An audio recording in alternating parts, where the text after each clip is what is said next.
E o país de Vladimir Putin tem uma das maiores forças militares do mundo. Já a Ucrânia não tem nem um quarto de poder bélico da Rússia. Assunto para o Heródoto Barbeiro, nosso mestre. Heródoto, qual outro conflito com tamanha desproporção de forças pode ser encontrado na história, se é que tem, né?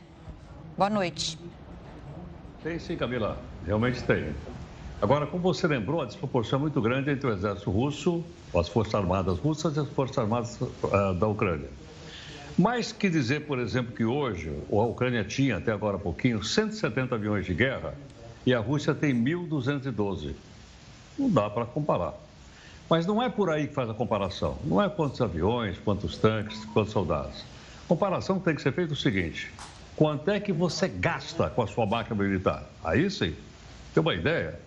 A máquina militar da Ucrânia custa 4 bilhões de dólares. A máquina militar da Rússia, ela custa muito mais. Ela custa 45, quase 46 bilhões de dólares. Então você veja que a máquina russa custa 10 vezes mais do que a da Ucrânia e é por isso que ela tem mais avião, mais tanque, mais canhão e tudo mais.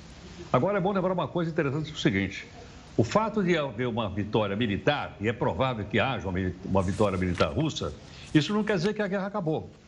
Quando ainda era na época da União Soviética, eles invadiram o Afeganistão. E os rebeldes, os guerrilheiros lá no Afeganistão, eles criaram um grande problema para o Império Russo, mataram um monte de gente e a Rússia foi obrigada a sair de lá, que era a grande potência da época da União Soviética. Bom, saiu a Rússia, logo depois entraram os Estados Unidos e os europeus, com outra grande máquina de guerra. Perderam também, a ponto, inclusive, mais recentemente, do Putin ter retirado lá as forças militares do Afeganistão, aliás, de uma forma vergonhosa. Então, você veja que ter uma máquina de guerra muito grande e ganhar o primeiro embate, não quer dizer que a guerra acabou, e está aí dois exemplos. Um outro exemplo, então esse histórico, diz respeito quando a Alemanha, em 1939, invadiu a Polônia. Era mais ou menos a mesma desproporção. A Alemanha tinha uma gigantesca máquina de guerra e a Polônia tinha uma pequena máquina de guerra. Ela não conseguiu impedir que os alemães avançassem em cima da capital, assim como os russos estão fazendo hoje. O negócio é a capital, que dá mais um impacto, né, na opinião pública, em direção à cidade de Varsóvia. Mas Varsóvia, ela ficou tão resistente quanto está sendo hoje a capital da Ucrânia, a cidade de Kiev. Tem uma ideia? O povo de Varsóvia está fazendo o que está fazendo agora o povo de Kiev.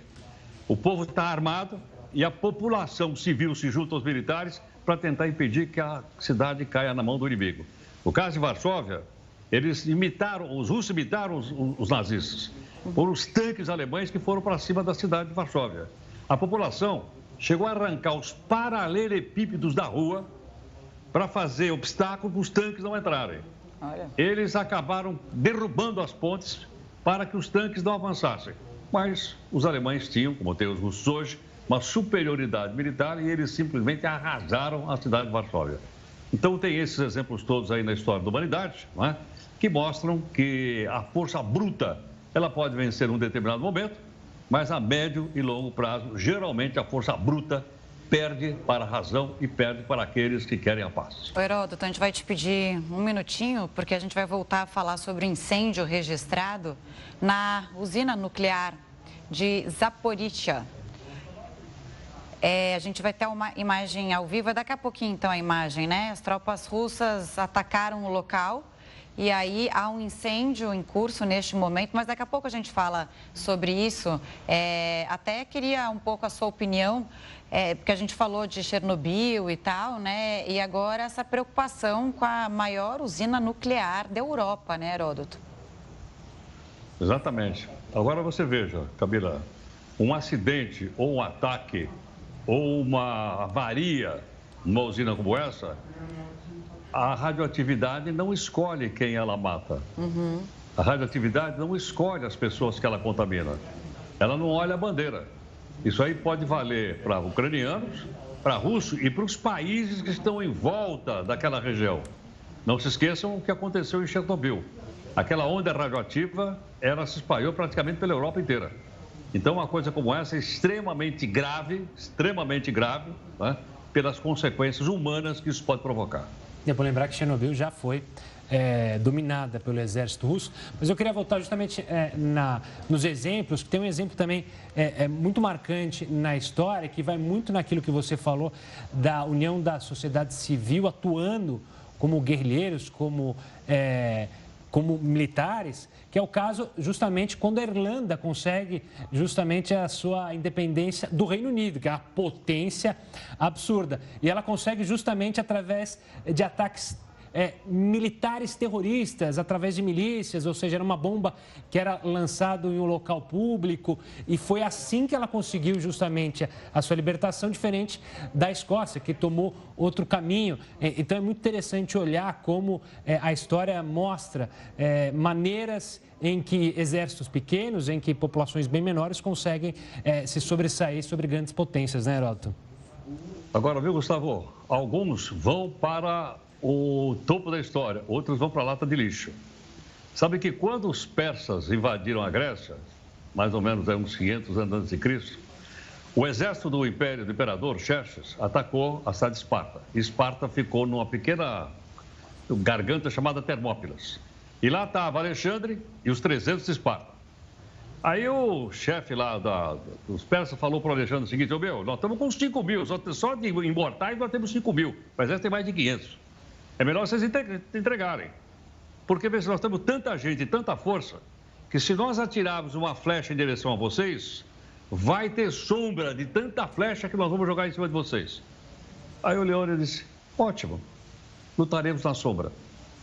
Pois é, filme bem retratado no 300 de Esparta, filme, reprodução, que até tem a participação do brasileiro Rodrigo Santoro como Xerxes. É uma ótima dica também de cinema para entender sobre as questões militares. Aliás, agora, né, com essa história da invasão na Ucrânia, tem vários documentários que estão pipocando ali nos streamings sobre a independência da Ucrânia, propriamente esse acidente de Chernobyl, que eu reassisti esses dias. É interessante também para quem quer conhecer um pouquinho da história. Heródoto, ontem estava falando, né, explicando para a gente quem são os oligarcas russos, porque eles são chamados dessa forma. A gente citou até os iates e hoje tem imagem disso, né? Alguns iates, aqueles pequenos navios, digamos assim, né? Porque iate ele é gigantesco. E hoje eles foram apreendidos, né? Daquele, como ele chama? Que você acabou de... ele mesmo. Agora, Camila, o que é um iate para quem tem bilhões de dólares? É capaz eles até estar montando outros iates, e nem ligaram para esses iates que foram apreendidos. Quem tem bilhões de dólares, um iatezinho de 600 milhões não vale nada. O Vandrei trouxe a informação hoje de que 2 famílias também que tiveram os bens congelados, elas detêm quase 19 bilhões de dólares, uma quantia assim que a gente não consegue nem imaginar ter isso, né, Heródoto? Sem dúvida. E essa tem 2 origens. Quando eles desmontaram a União Soviética, eles se apropriaram dessas riquezas. E tem uma coisa tremenda lá também, chamada corrupção. Pois é. Heródoto, a gente volta a se falar daqui a pouquinho aqui no Jornal da Record News. Sempre um prazer conversar com você. Um forte abraço. Bom, muito obrigado.